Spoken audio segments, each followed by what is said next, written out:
an island world in the vast Pacific, a land of extreme contrasts. Hellishly hostile in some parts, idyllic in others.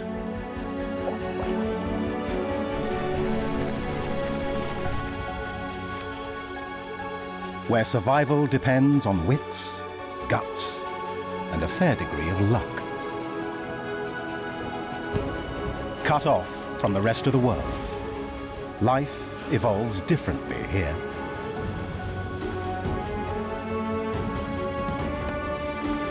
Thriving or struggling in this temperamental paradise.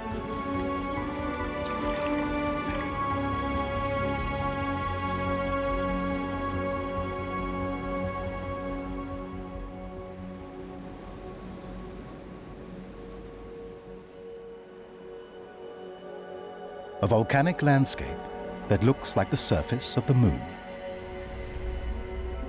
It wasn't easy for life to colonize it. And yet somehow, it did.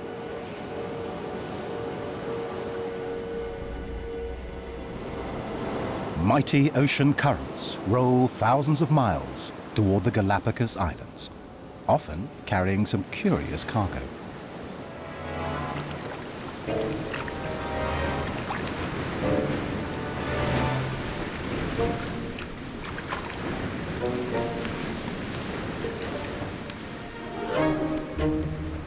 That's what happened to the ancestors of the Galapagos penguin.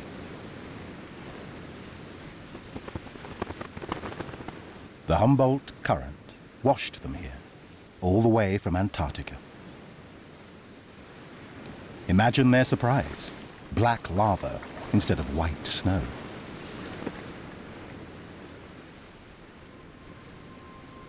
They had a lot to learn. Lesson 1. Rocks can be as slick as ice, but not so forgiving.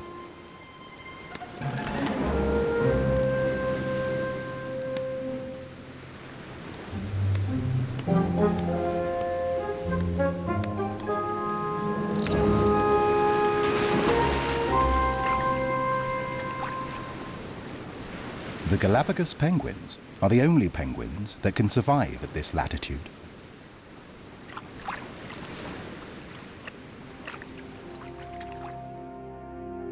The Galapagos Islands lie around 600 miles off the coast of South America, virtually on the equator. You would think the ocean would be very warm here.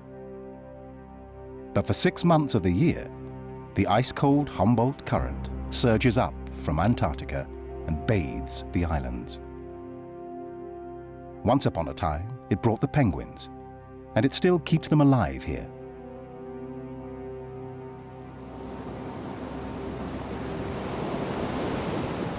They're in good company.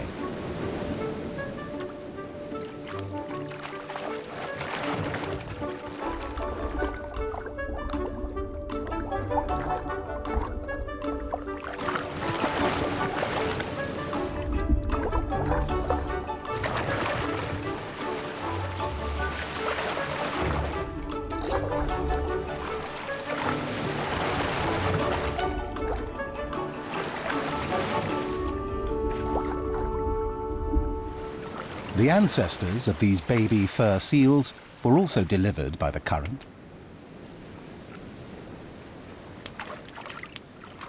Life here isn't as heavenly as it looks. Even though they've been here for millions of years, they don't actually belong here, and that's about to get painfully obvious.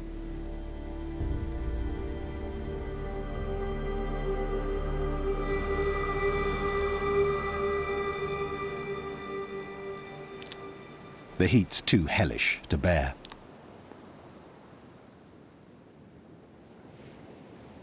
So they hide beneath the lava sheets.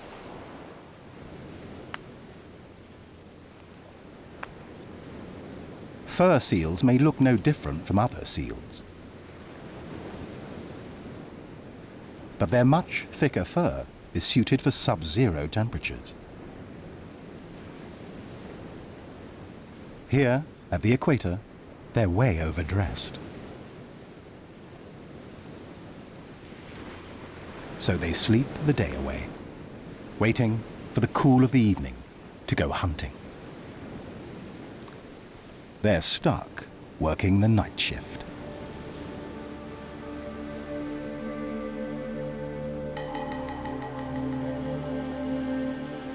Conditions on the Galapagos can be harsh, even for seasoned natives. The island's largest reptile braces himself for the coming crisis. The Galapagos giant tortoise. This time of year, the cold waters do him no favors, altering the weather.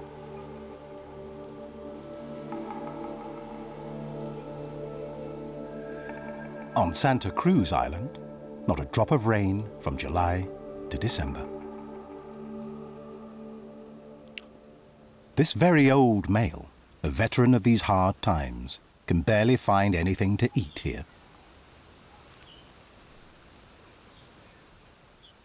While he can go for prolonged periods without food, 6 months of no rain will push him past his limit.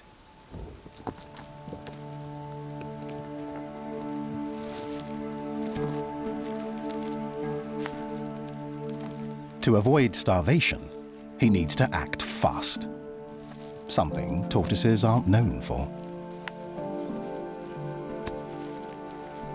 He sets out on an exhausting journey.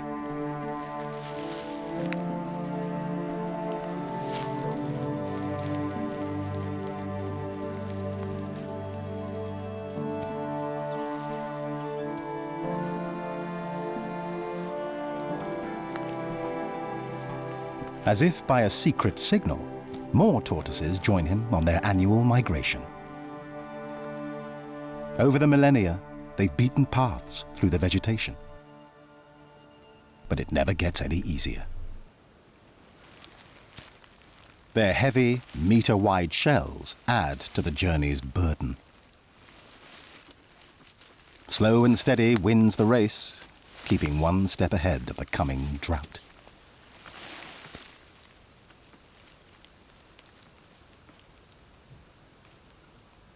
There's no other way to heave several hundred pounds over a tree trunk.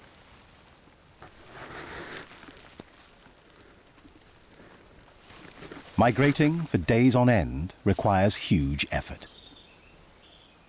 And not all of them make it.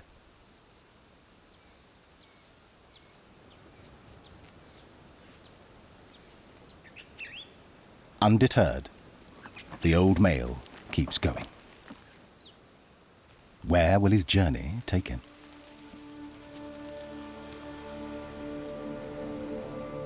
Now, the dry season has huge swathes of the islands firmly in its infernal grip. No rain, no gain. Just one plant has the power to shrug it off. The mangrove. Dangling its feet into the salty sea, it thrives and forms lagoons. Mangroves have evolved to take what they need from the ocean.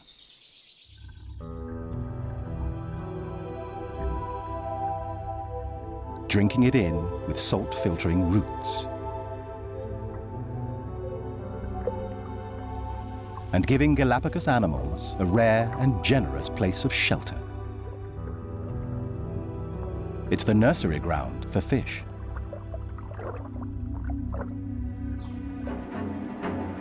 And the dining table of the lava heron.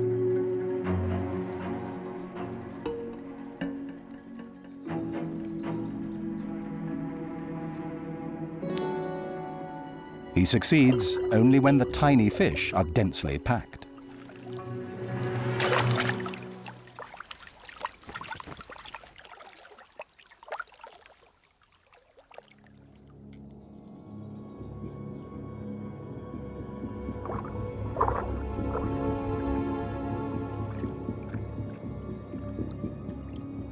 He's not the only hunter here. something strange lurks just below the surface.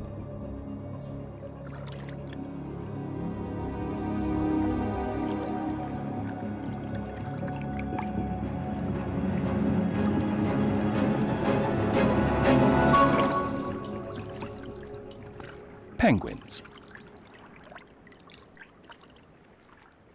An unusual sight among the tropical mangroves.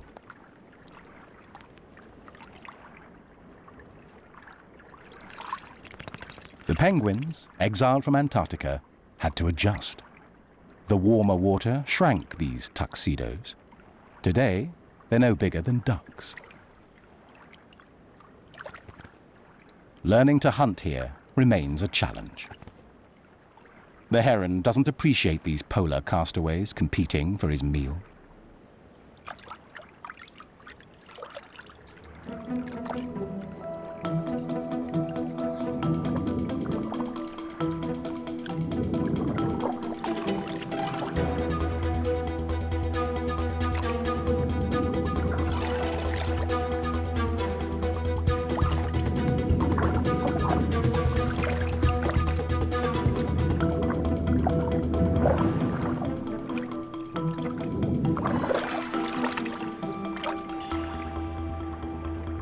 The heron needn't worry. They're not very good at it. The speedy fish keep darting among the mangrove roots.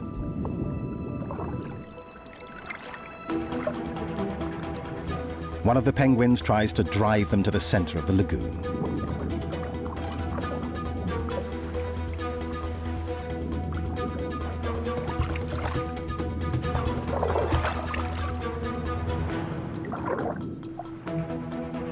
It works.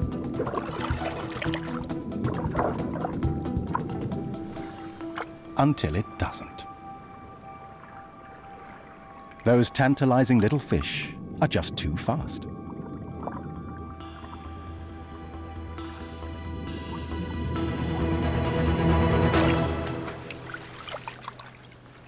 The heron couldn't be happier. The commotion corralled his prey right where he wanted it.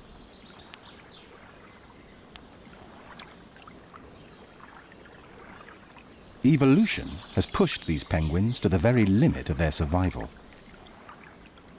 Conditions are so extreme that fewer than 500 remain.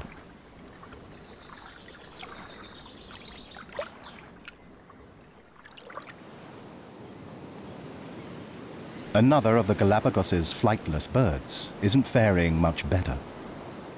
In fact, it wasn't flightless until it came to this island. By picking this paradise, the Galapagos cormorant found itself grounded for life. Over the generations, its body grew, while its plumage plummeted. Today, at 3 feet tall, he's the biggest cormorant on Earth, at least up and down, not side to side. So, unlike most other cormorants that deftly fish from the skies, the Galapagos cormorant has to wing it. With food nearby, he doesn't need to travel. He fishes right from his doorstep. If only he didn't have to walk everywhere.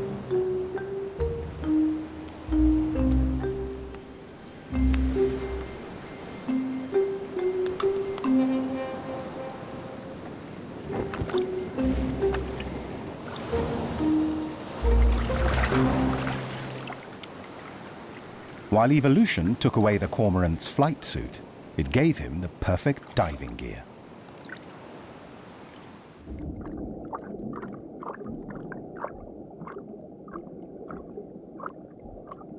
Its small wings reduce drag in the water, and its giant feet work like an outboard motor. The cormorant's enormous size lets it dive deeper and for longer than any other seabird.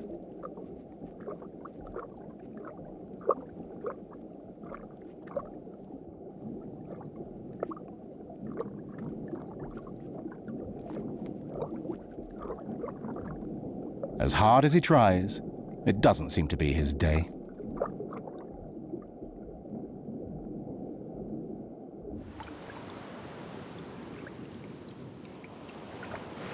After a short rest, he'll try again.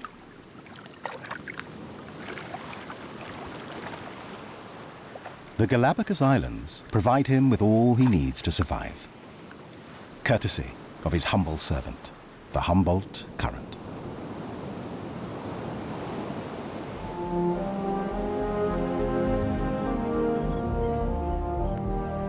Not only the cormorants, all seabirds benefit from the cold flow.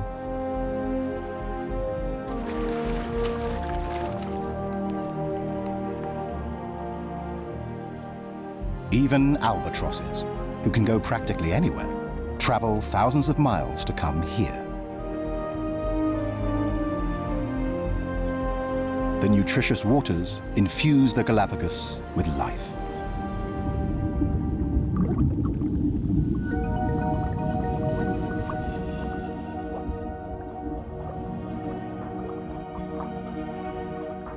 Isolated in the middle of the Pacific, the island oasis has one of the largest populations of fish in the world.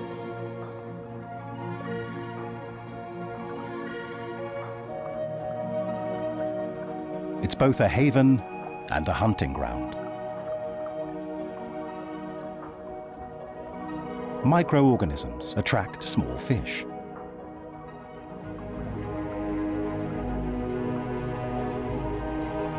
And then come the big fish. And then even bigger fish. Hammerhead sharks in huge schools spend their honeymoon here.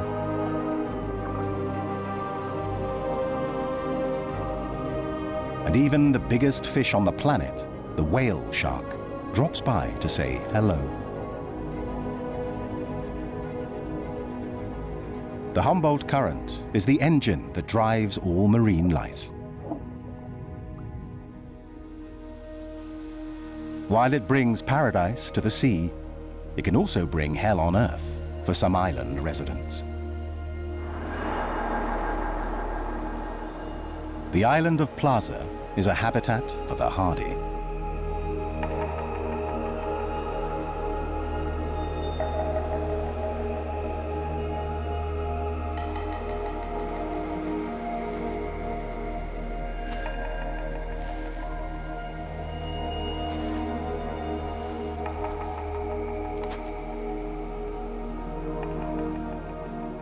Even though the undemanding land iguanas have no predators, they get pushed to their limits here. In this hellish, dry season, even their main source of food presents a devilish challenge. The prickly pear's thick-skinned leaves are full of water.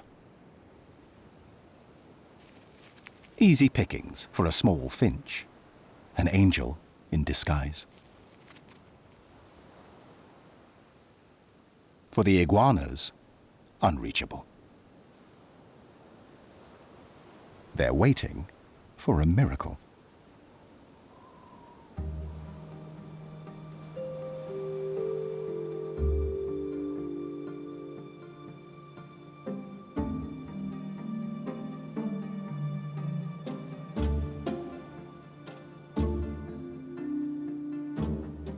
Bellies empty, they sit and watch the cactus finches having their fill of the forbidden fruit.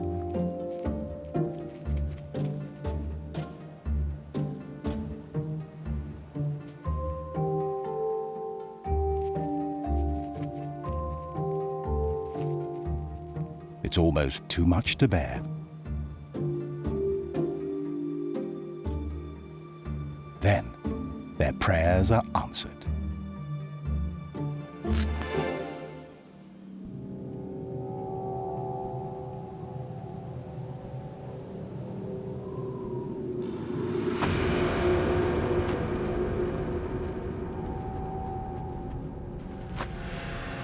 Salvation at last.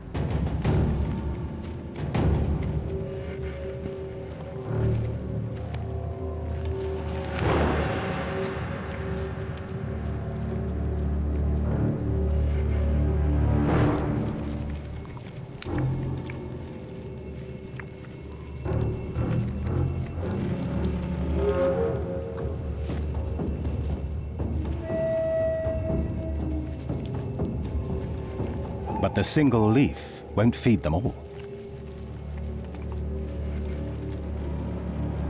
The competition brings out their worst.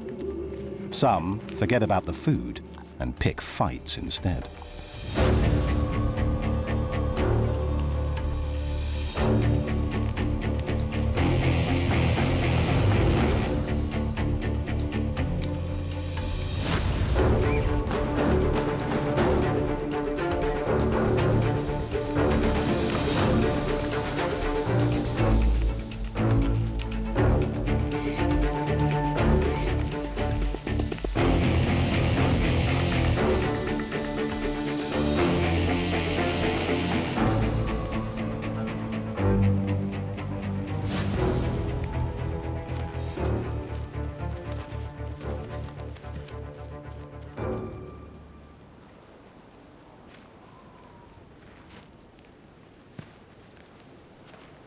The situation leaves almost no one satisfied. The tough, rainless season keeps the iguana population in check. Out of options, they must wait for the next clumsy finches until the rains come in a few months. On Plaza Island, finches are the iguana's best friend. But on the Galapagos' most remote island, they play the villain.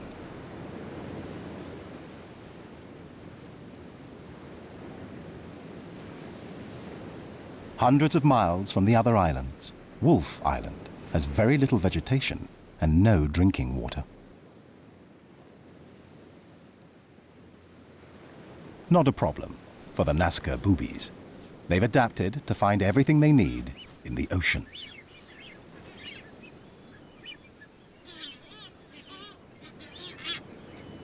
The island's isolation provides another advantage. Boobies are the unchallenged kings of wolf.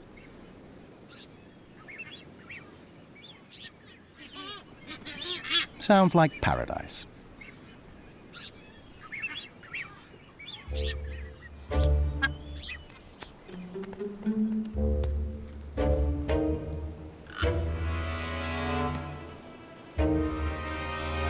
But for a little finch with a ghoulish appetite.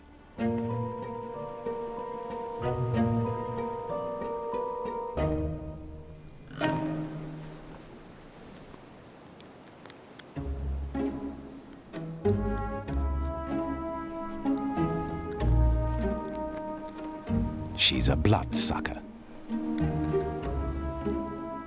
The razor-sharp beak of the vampire finch can pierce the skin with surgical precision. Its ancestors probably started out pecking for parasites, drew blood, and developed a taste for it. A victim barely notices. The skillful finch minimizes the bleeding to prevent the booby from bolting.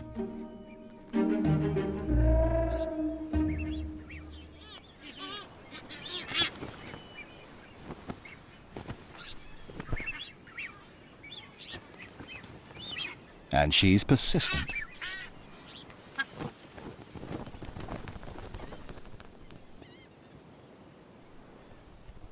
One thirsty vampire finch is almost tolerable if she doesn't overstay her welcome.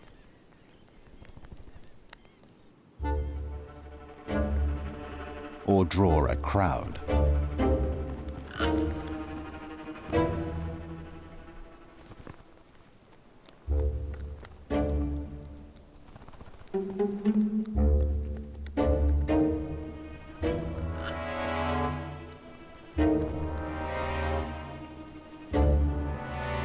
The finches need to take turns or their lunch will fly off. But not everyone's willing to wait.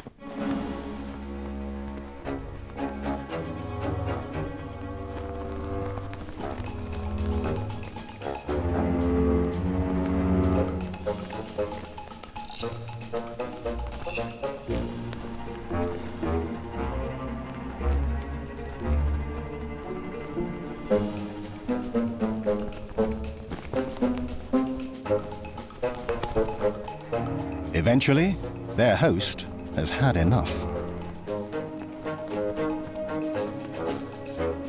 Get off my back.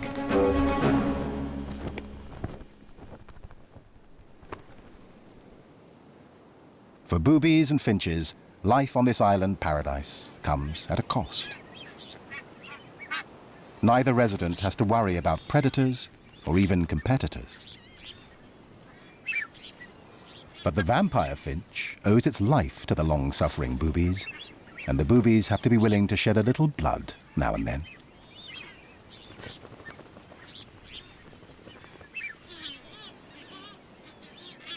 It's a small price to pay to live in Wolf Island's peculiar, peaceable kingdom.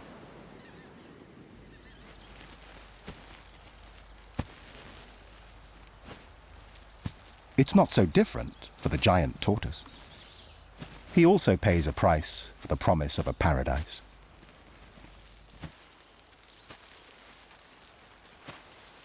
As he negotiates his way out of the dry forest and into the greenery, he's still not quite out of the woods.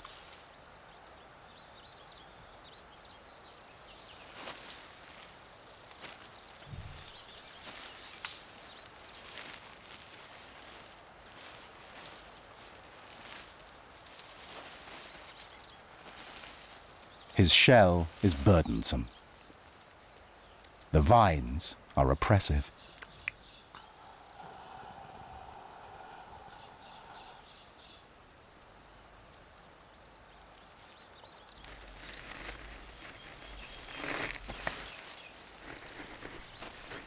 Every step is an effort on this island that both protects him and torments him as he pursues his singular goal.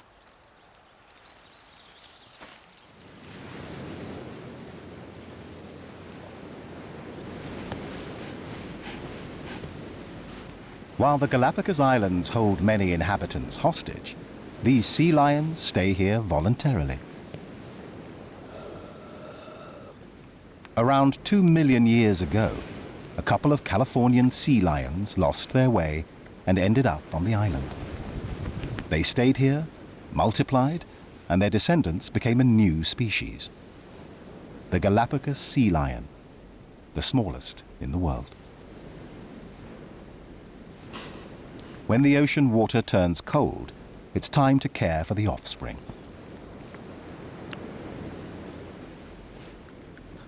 This little one is only a few days old, but already very agile.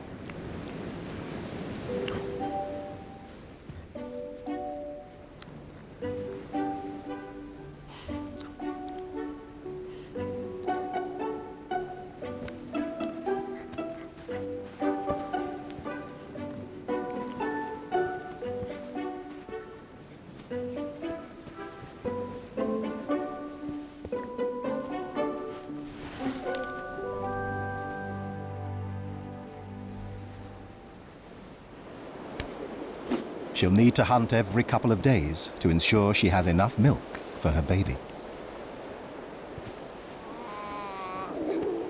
It means she has to leave the pup behind.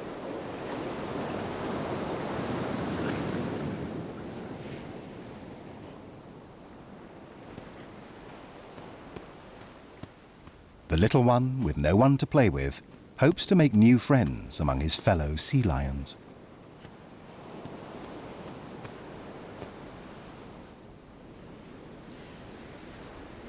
But they apparently have enough friends already. Once a female realizes he's not her baby, she wants nothing to do with him.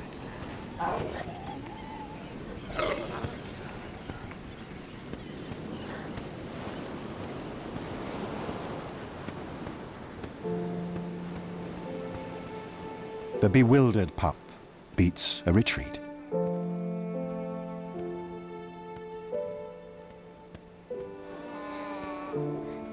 Without his mother, he's completely on his own.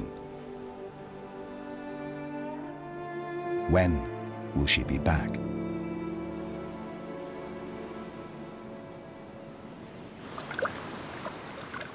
On a different shore, a male cormorant uses this time of ocean abundance to start a family. He begins with nest building.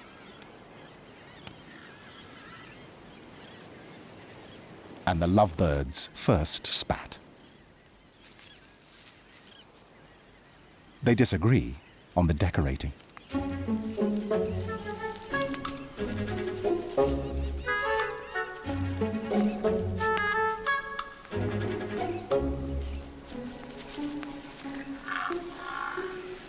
It's a common problem.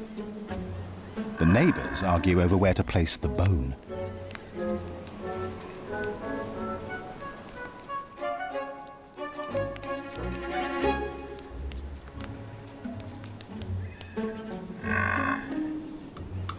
With all furnishing questions solved, they move on to family planning.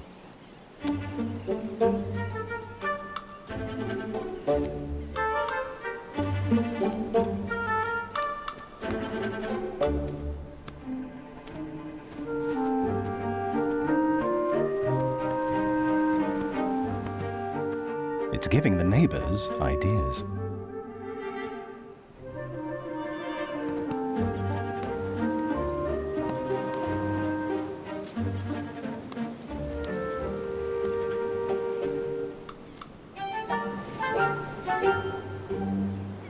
Cormorants don't mate for life. After the female lays her eggs, she won't stick around for long. The father will have to raise the chicks on his own. He doesn't yet know how difficult things will get. But meeting the challenge of raising the next generation is what brings stability and change.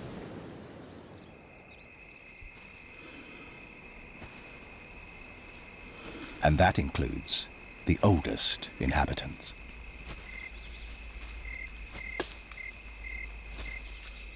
After days of traveling through the brittle forest, the male tortoise finally reaches his destination. A glistening lagoon.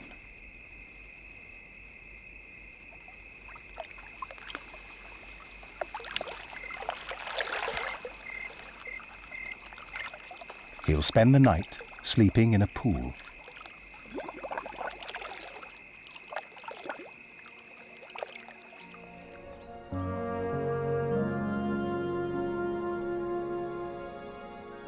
When he wakes the next morning, it's easy to see why the Galapagos giant tortoises go to such great efforts to migrate. He's arrived at a dense forest of Scalesia trees, where the vegetation soaks up water like a sponge and blankets the extinct volcanic craters.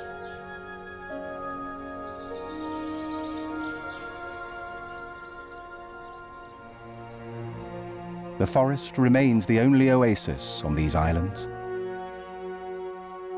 a gift from the cold ocean current. While it sends the lowlands into a drought, it brings life to the highlands. It is the season of the garua, a moist, persistent mist.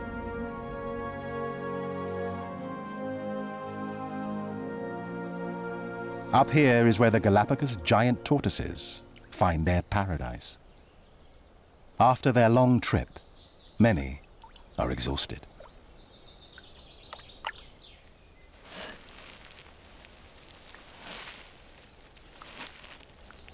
The male enjoys the tender greenery. But he didn't come here just to eat a salad. He's here for her.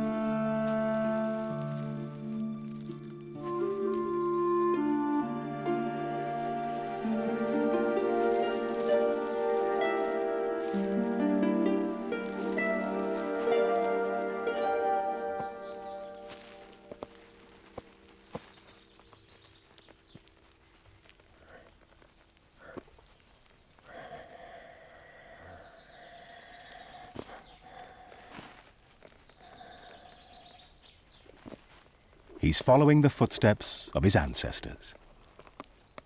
For millennia, they've made the same arduous annual trek to mate in these lush highlands. But escaping to better conditions is only an option on the archipelago's younger islands. Here, big differences in altitude create a variety of habitats.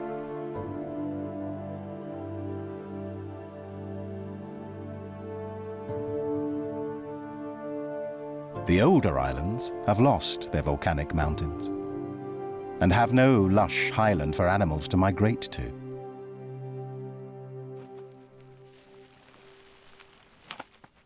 The giant tortoise on Hispaniola Island had to compensate somehow. To reach more leaves, it learned to really stick its neck out.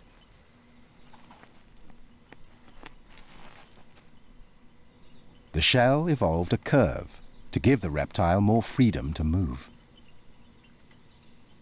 The saddle-shaped shell, Galapagos in Old Spanish, gives the tortoise and the islands its name.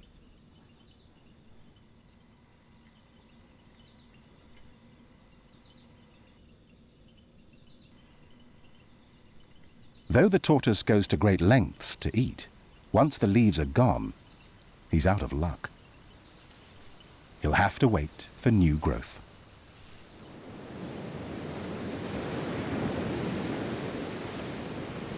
On the beach, the sea lion pup is tired of waiting. His mother has been gone for days. Starved for milk, he's growing weak. She'd better get back soon.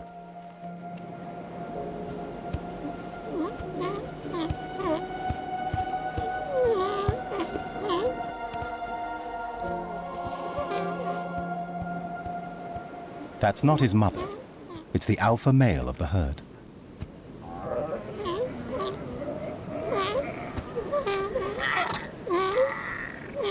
He controls a harem of around a dozen females. As sea lions go, that's not very impressive. In his ancestral home in California, he might guard twice that many. But here on the Galapagos, life is more laid back, even by California standards. And like his California cousins, there's always time to catch a little surf action.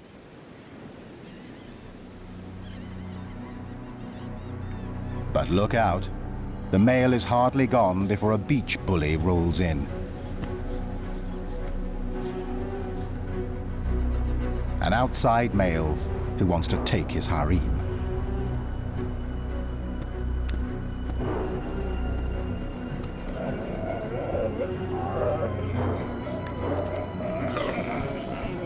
The drama's caught the little guy's interest. And the harem leader's attention. Not on his watch.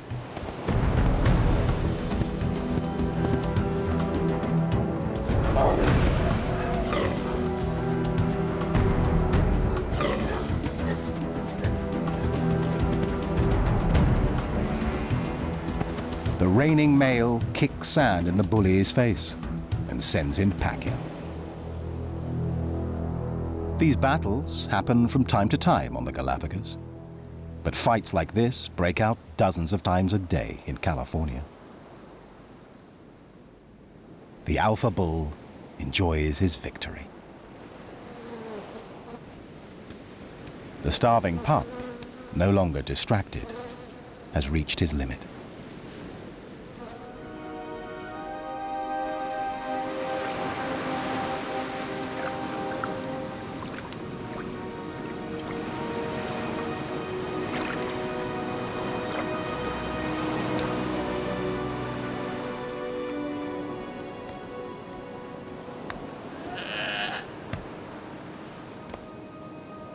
Is that his mother? Yes.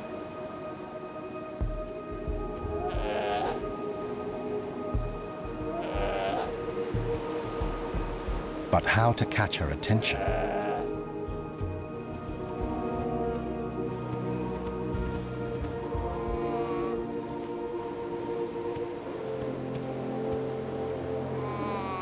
He summons his last ounce of strength.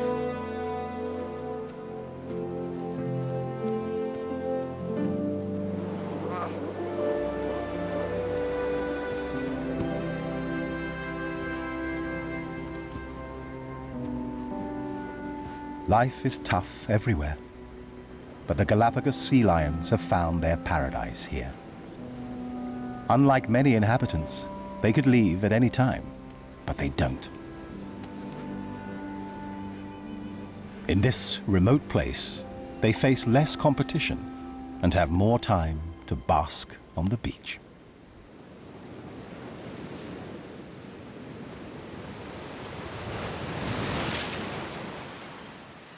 Elsewhere on the Galapagos, the cormorant chicks are coming of age. They've spent weeks in their nest, slurping down free meals. As of today, those days are done.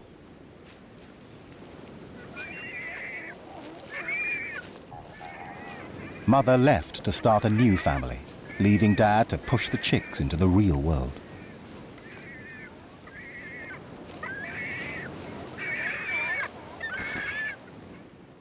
The older chicks have gathered by the water.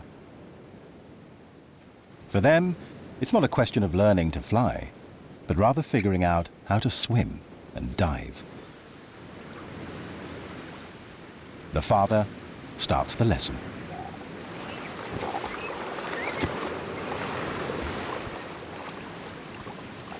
From now on, he'll only serve food in the water, forcing the chick to swim.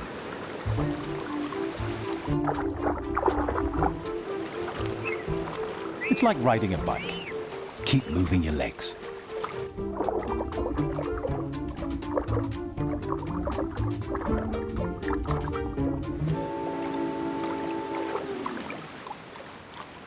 Easier said than done. Instinct tells them to flap their useless wings.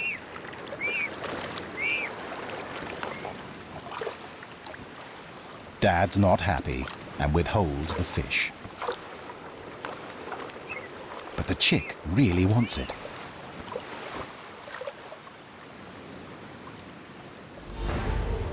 And he's not the only one.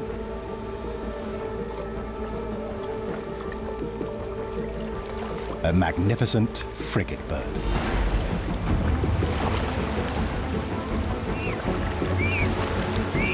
These pirates of the air can't swim or dive.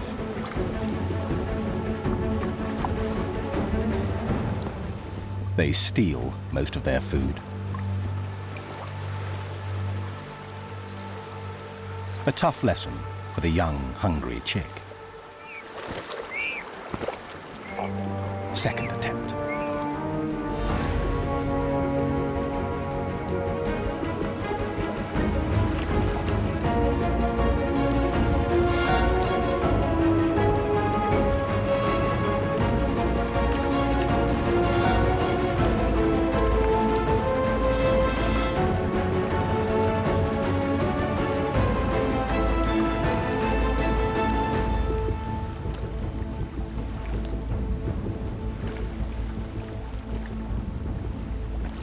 Fathers have only a few weeks to train their chicks.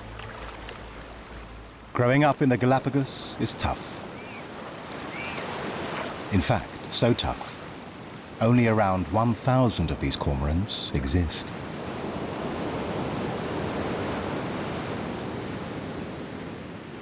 Conditions here can only sustain a small population of many animals, even underwater.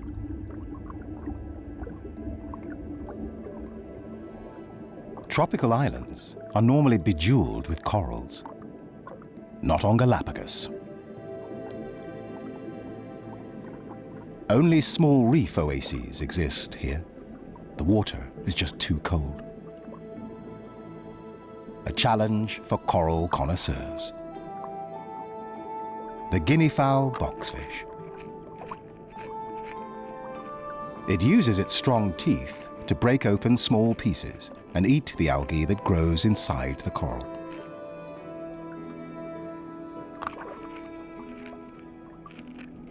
and in the process leaves the coral with a carpet of scars.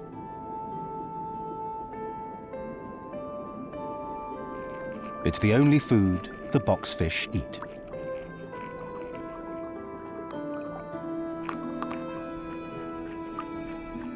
So this reef dweller is found in very few locations across the Galapagos.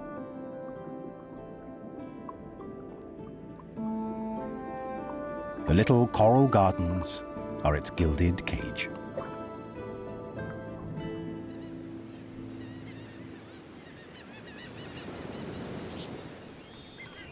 The vampire finches are also prisoners of paradise.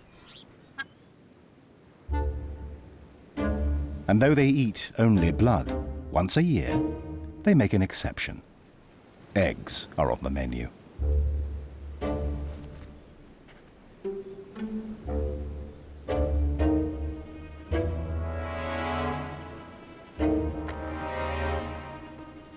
A booby has left its clutch.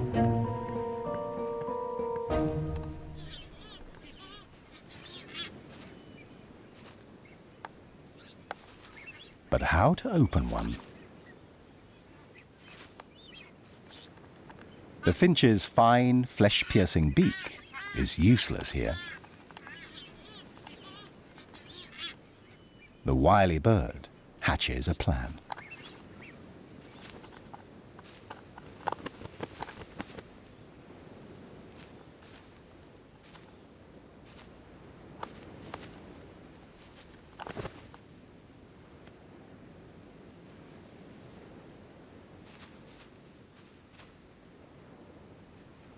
Her efforts quickly draw the hungry neighbors.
The finches will fight to the last drop.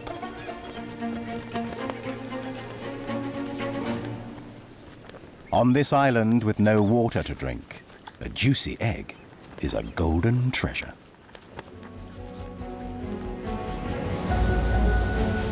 The vampire finches are no different from so many other inhabitants of the Galapagos Islands.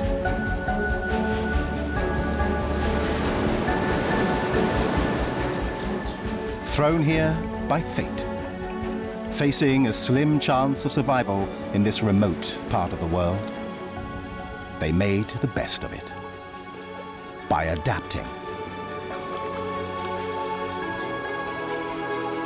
The result is a thriving Galapagos. A small but vibrant and peculiar paradise. A testament to the great power of evolution.